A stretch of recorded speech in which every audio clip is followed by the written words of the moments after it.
exactly what you're getting into. You got to really actually sit down and learn, like, financially what is viable for you. Like, I listen to a lot of financial podcasts. I follow a lot of financial gurus, investing gurus on Instagram and like Apple Podcasts, just because like I need to know these things. On this Creator Sessions episode, Alesia Hunter, a videographer located in Portland, Oregon, describes how finances are crucial when establishing a filmmaking business. Learning that building a successful business is more crucial than increasing your social media presence and developing her own distinctive filmmaking style. This is Creator Sessions episode 5. Enjoy the show.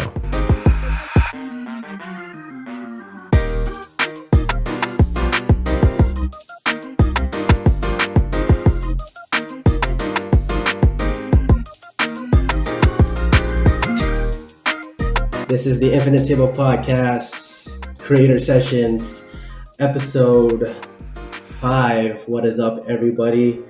I am here with the one and only legendary Alesia Hunter. Yeah. Oh, you're so nice. I mean, of all the podcast intros, you just popped them. Yeah. She is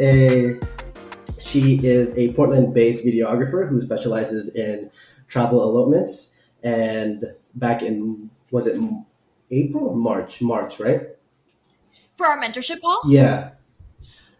Something like that, yeah. I think it was March. I also had the pleasure of having her on a mentorship session. So all you upcoming videographers, if you guys want some mentorship, Alesia is the person. She is the go-to. So thanks, Barry. How's business going? How's everything? It is really good.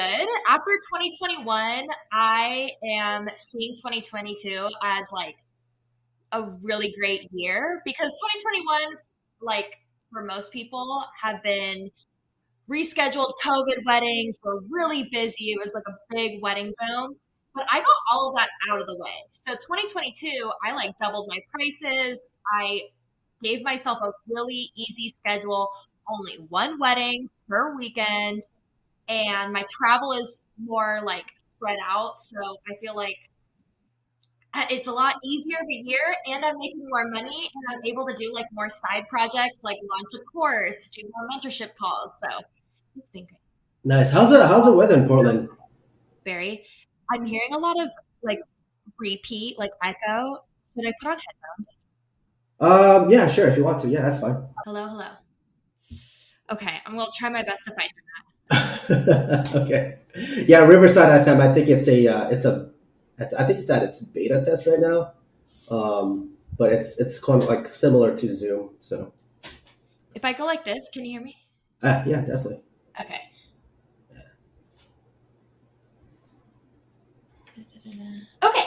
Okay, where were we? I think so, yeah. I'll just fight through it. If I stumble on my words, I'm sorry. It's all right. No, it's good. It's good. So how's the weather up there in Portland right now? Oh my gosh.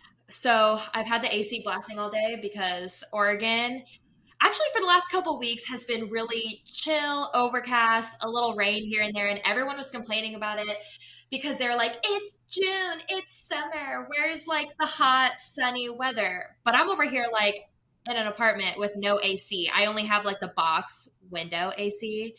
So today was like the first like officially good summer hot day. Yeah, it is. Yeah, over here in NorCal, we're feeling it too, and it's kind of humid up here, down here. So, oof. Yeah. But anyways, so back to the nitty and gritty with Alesia. So you're a videographer based in Portland, Oregon.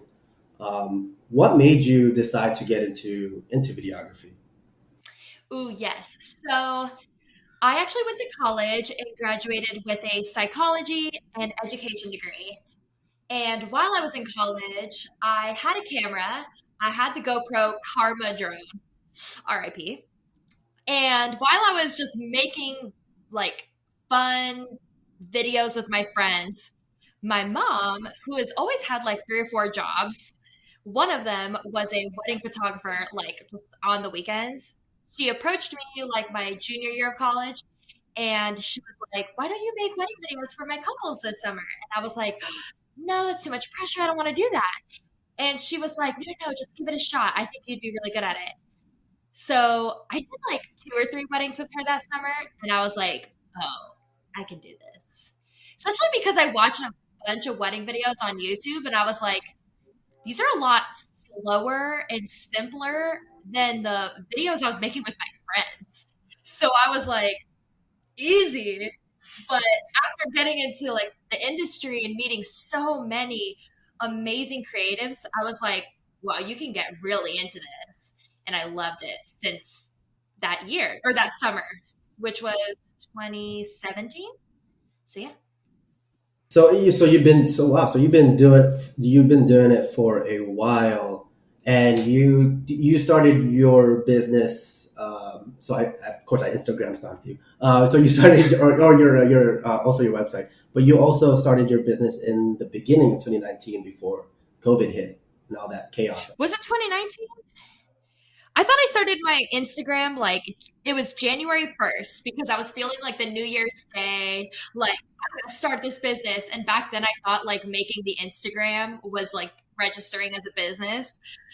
You never know anything or how to start a business. So if you scroll down far enough on my Instagram, I think it's January 1st of 2018. 2018. Okay. I think so.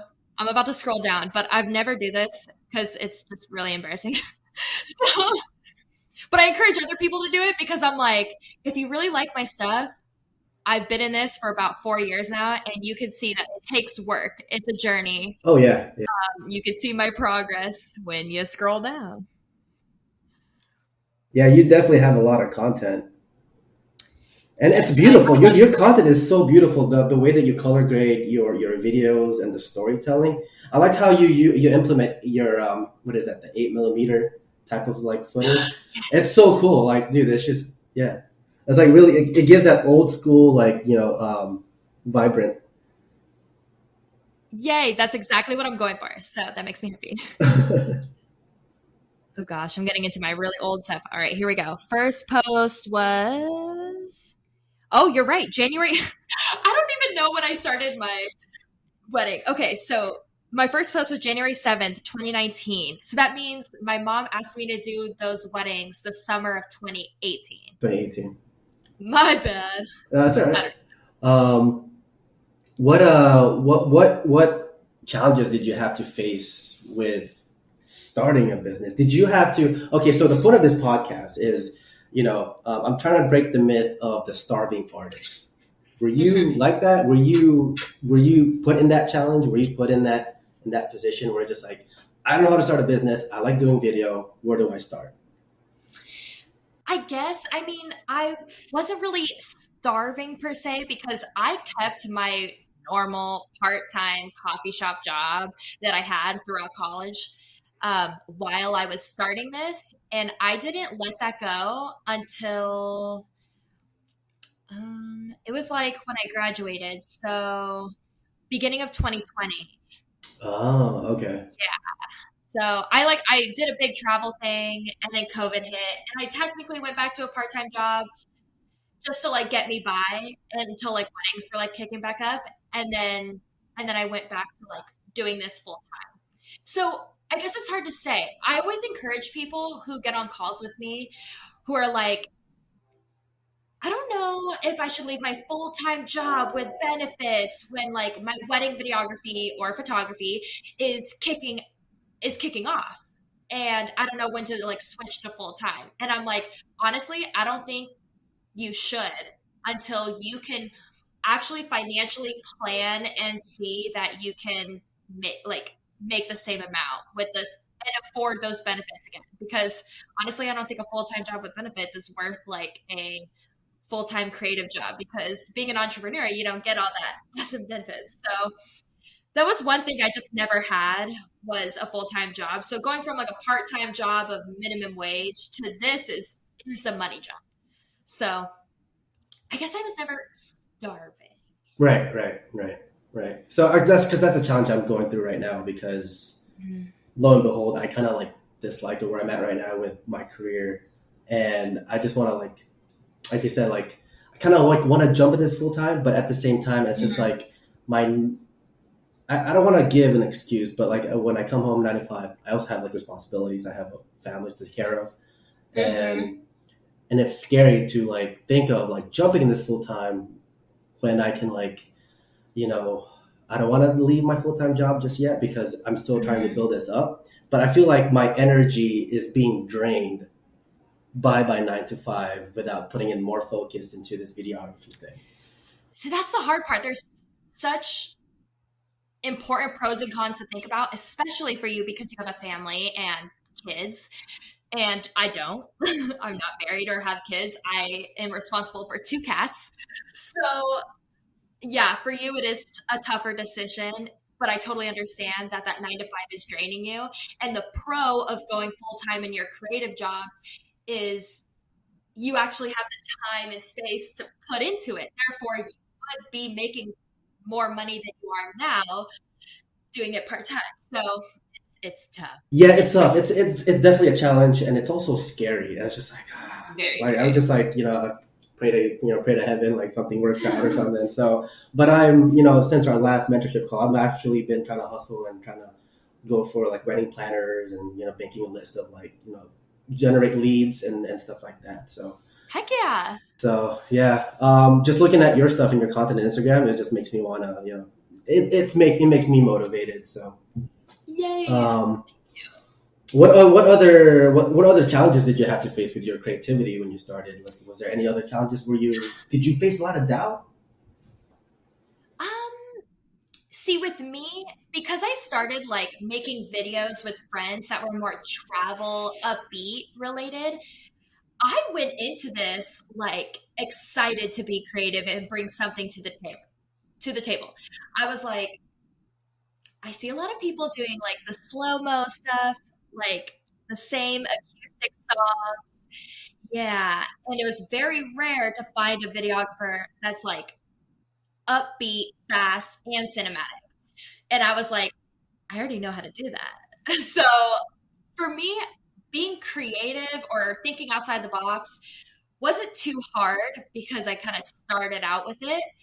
Um, but I draw a lot of inspiration from movies, and I I don't know, I just can see something and like come up with like 10 things from it. So I guess I'm blessed in that way.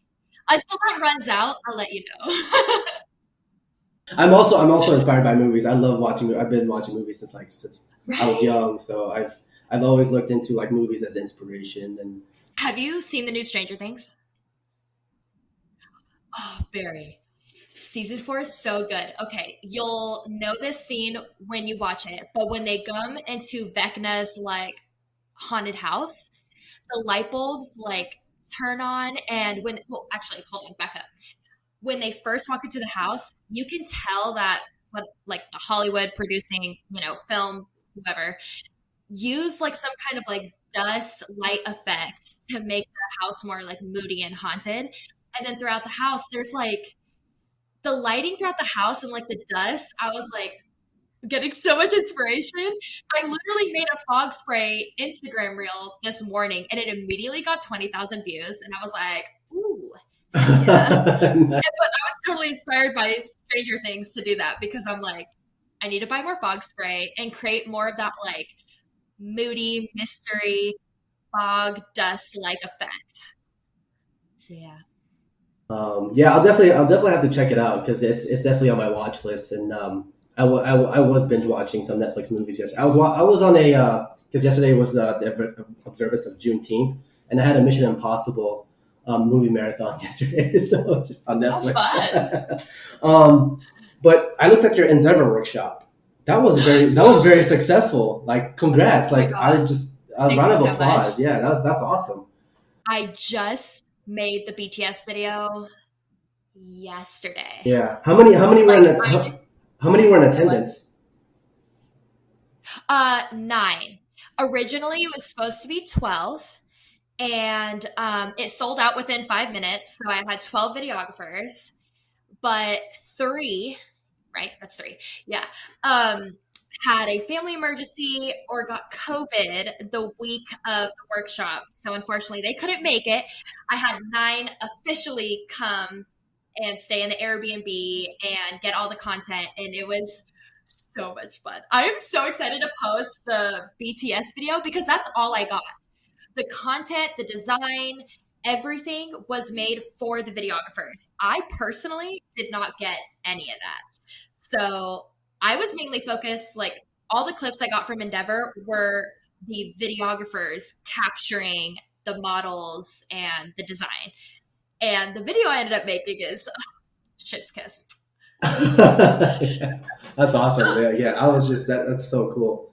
And this was in Hawaii, right? You did. No, this year it was in Oregon because I live in Oregon and I just wanted my first workshop to be like close to home. It felt safe to me. And the Oregon coast is a destination gem. You know, people fly from the East Coast to get married on the Oregon coast. So I marketed it that way that it is a destination spot, and no Oregon videographers came. It was all videographers from like the Midwest and East Coast that came to the workshop, which was kind of cool. But the next one is in Hawaii. No, okay, yeah, that's where I saw that. Yeah, in 2023, right, which is in March, right, Yes. of next year. No, that is January 9th through 12th, 2023 in Lahaina, Maui. The ticket launch is August 7th. Cool. I'm so excited. Oh man, hopefully I can save up for that. This one, unfortunately, is more expensive because Right. Hawaii is more Right. expensive Yeah, than because yeah, you're Oregon. flying. Yeah. Yeah. I feel bad for people, but I'm like, I promise I'm making it up in content and design. That was one thing that the attendees were like raving about. They were like, we've gone to videographer like niched workshops before, and it's like all education and no content. Or if there is content, it's like the model, the bouquet, and then it's your job to just kind of like utilize the landscapes. But I actually had like a full tablescape and the string light canopy, and I had a glamping tent for one, and I had a live singer for the other one, and fresh florals like for every single shoot, all design like designer dresses. So it was great. Nice, nice. So since our last mentorship call, actually, I've got into like photo style shoots with other Oh, photographers heck yeah. here in the Bay Area for content wise and for practicing my directing skills and How was networking. it? Oh, I've been learning a lot. I've been learning a lot. I've been You learned so much from the other people there too. Yeah, yeah, absolutely. It's great. Um, Yay. all because of you, so because you're in. Ah, very. Um, okay, so how did you start getting your first paid clients, and were you scared when you were first started? When you first like, all right, I'm getting money, but I'm nervous. I might mess up, or Oh, hell yeah. I was terrified. yeah. So the first couple paid clients that I got that were like outside of my mom, right? Because I spent that summer with my mom. It was from a Facebook post on my personal page because I, like have 1,000 Facebook friends from like high school, middle school. So I made a Facebook post and I was like, hey guys, I'm starting my own business. It's a wedding videography business. It's called Alesia Films. If anyone is getting married this summer, like, let me know. I am doing it for dirt cheap to build my portfolio. And I had 3 couples reach out to me, and each of them, I quoted them $300 for like a 6 to 10 minute highlight film. Oh God, I want to throw up saying that, but that's what happened. I think we've been Because, yeah.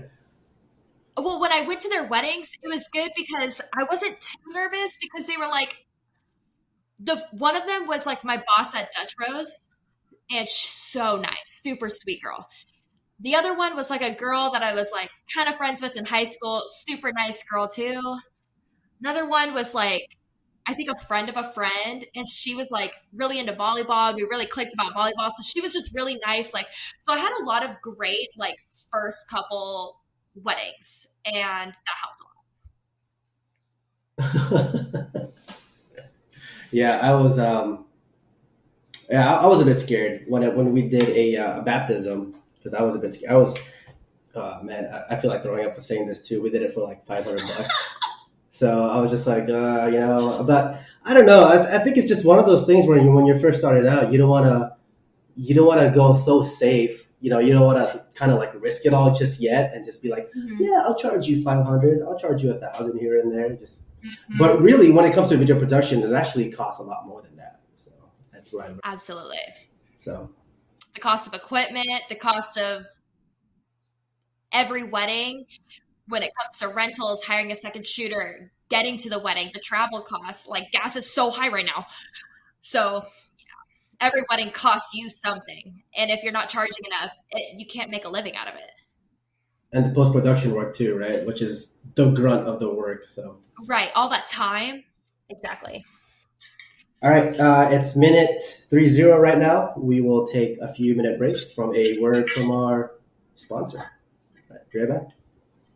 Need fingerprinting? There's only one local live scan company to trust. Ameriprints Live Scan Fingerprint Services. Here's Ameriprints founder Alan Cox. I opened Ameriprints back in 2005 as the first private service provider for live scan fingerprinting in Sonoma County. We have perfected the process and ensured our community a safe, secure, educated, and most importantly, a qualified business to handle confidential fingerprint information. I have over 20 years of active duty military experience dealing directly with background checks and the live scan process. My employees and I are thoroughly trained and utilize the latest technology to ensure your fingerprints and personal data are delivered immediately and securely to the California Department of Justice. The minute you walk through the door, you'll feel confident knowing fingerprinting is our only business and your information will be properly processed. Ameriprints, with locations in Santa Rosa, Petaluma, San Rafael, and Rohnert Park. Go to ameriprints.com or call 707-588-9866. All right, we are back. Thank you, Mary Prince, for the sponsorship of this podcast. So, Alicia, to close out this show, I got 3 questions for you. Let's do it. Um, do you think that having a videography business can be a lucrative endeavor to make a living from? Yes, I think this is like a perfect segue into like my last point before the sponsored break. It can be if you are charging the right amount. So, like I said, when you're starting out, you're only charging a couple $100s just to like, which I think is smart because the couple's getting a deal and you're just seeing if you even want to do this, right? Because running a business is a lot of work. And until you find that happy price that you can run this business, you have a schedule that you're happy with and giving yourself time for like your family and your free time. If you get to that price and you are booking consistently, then absolutely this can be a full-time thing. The only thing figuring out is like I guess just having like a family and like the benefits too. Like, because most people who are creative and are married and have children, they are only getting by because their spouse has benefits Hmm. and we don't, or unless, I mean, we like pay for it ourselves, but like that's the only thing. I feel like you have to like get the right team or tribe with you, and I feel like it could be easier. It's not impossible, but it can be easier if you are working with a tribe or team of people who help you make this a reality and a full-time job, and then it becomes the best full-time creative job. So not impossible, but just know exactly what you're getting into. You got to really actually sit down and learn like financially what is viable for you. Like I listen to a lot of financial podcasts. I follow a lot of financial gurus, investing gurus on Instagram and like Apple Podcasts, just because like I need to know these things, because no one is teaching me these things. My employer isn't giving me a 401k match, I am my own employer.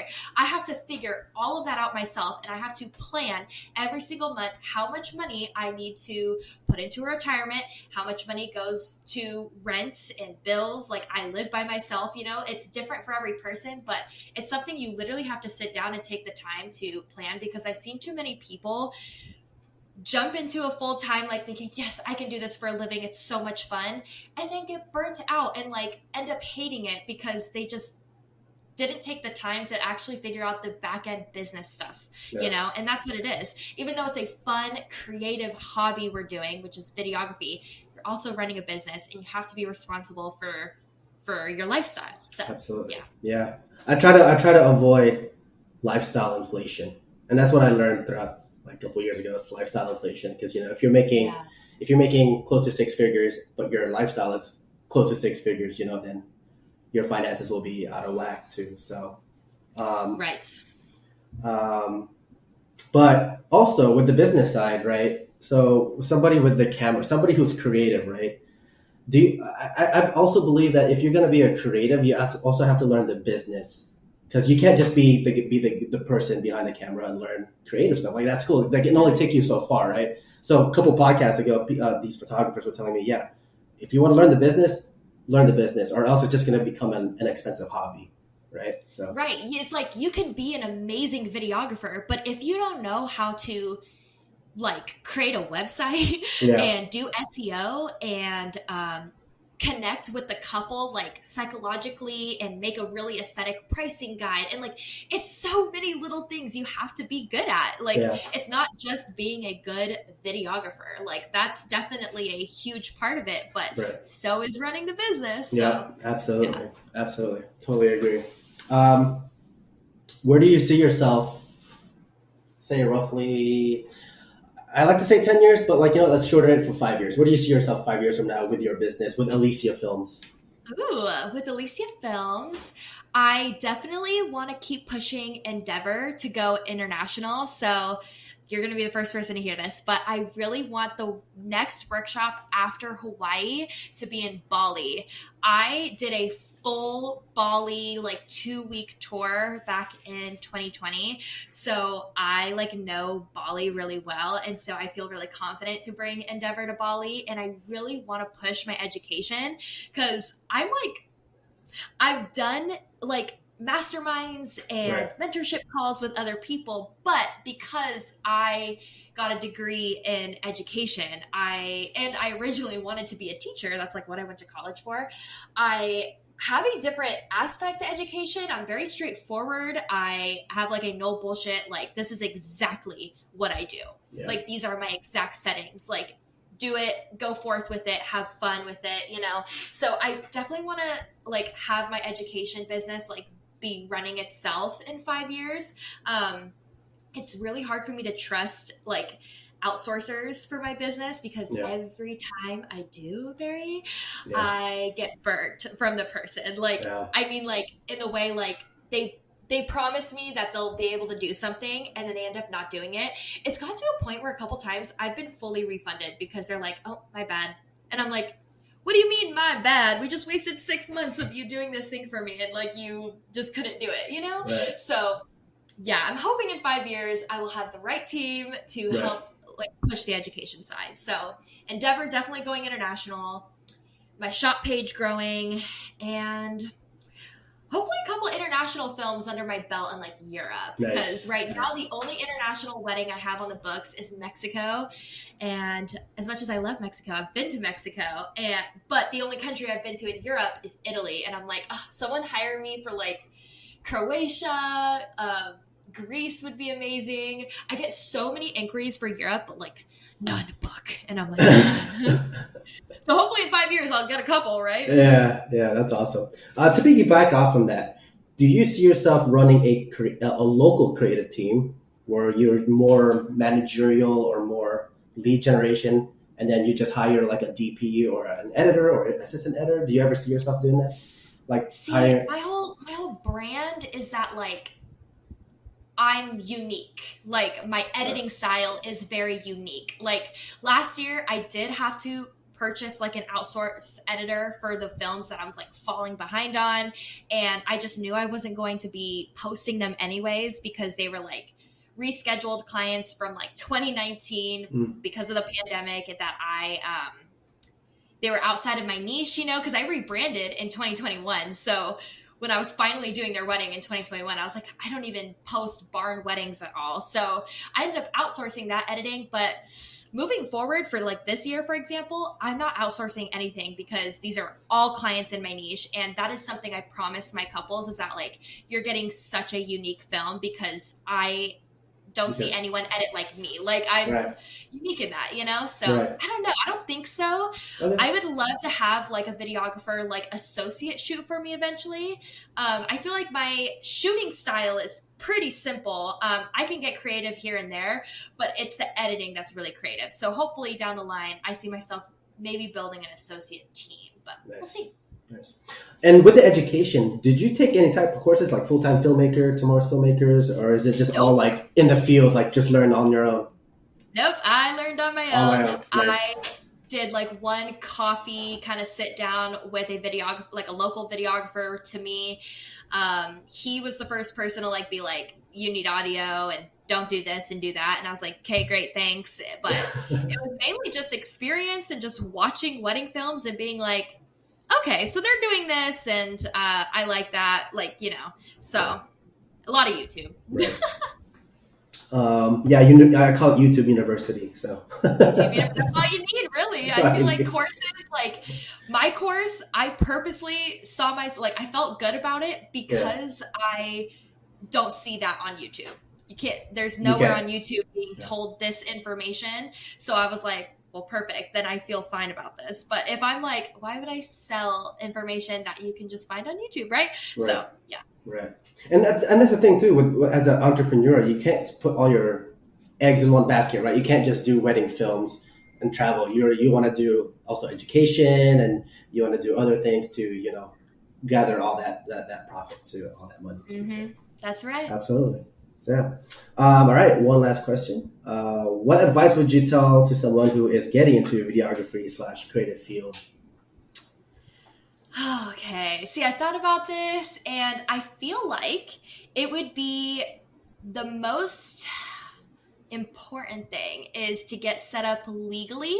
If you have a family friend who is like a lawyer or an attorney that could kind of help guide you in the right direction, I think that would be so valuable, because too many people when they first start out is they just kind of like think like, oh yeah, I'll do your wedding, and think like that's a contract. Like people I had no idea, you know, for a long time that contracts were like a thing, you know? So I would highly suggest kind of getting your business registered legally, figuring out your taxes legally, having a very legally binding contract. That way, like when the worst happens, you are confident in your business to like stay the right, like it's gonna survive that, you know? Right. I feel like I got very lucky and kind of was procrastinating that part of my business for a very long time. Yeah.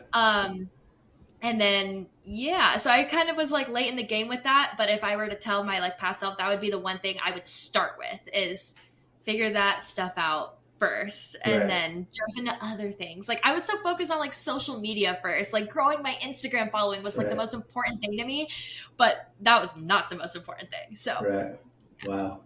Well, that's an insight for me too. So thank you. You're so welcome. All right. Well, that's about it. Where can the audience find you, Alesia? Website? Yes, so Alesia Films is my Instagram. It's where I breathe and live. Alesia spelled Alisia. There's a lot of ways to spell Alesia, so not to be confusing. My website is simply alesiafilms.com. That is where you can opt into my email list, and I put a ton of just free education out there and a lot of shop announcements.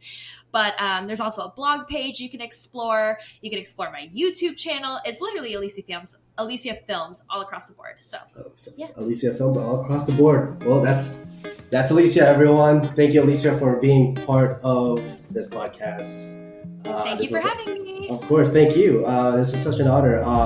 Once again, I'm sorry for the technical difficulties we had earlier, but what can we do, right? We got it. The show has to keep going on. So the show must go on. The show must go on. But thank you guys, and we'll see you all soon. All right.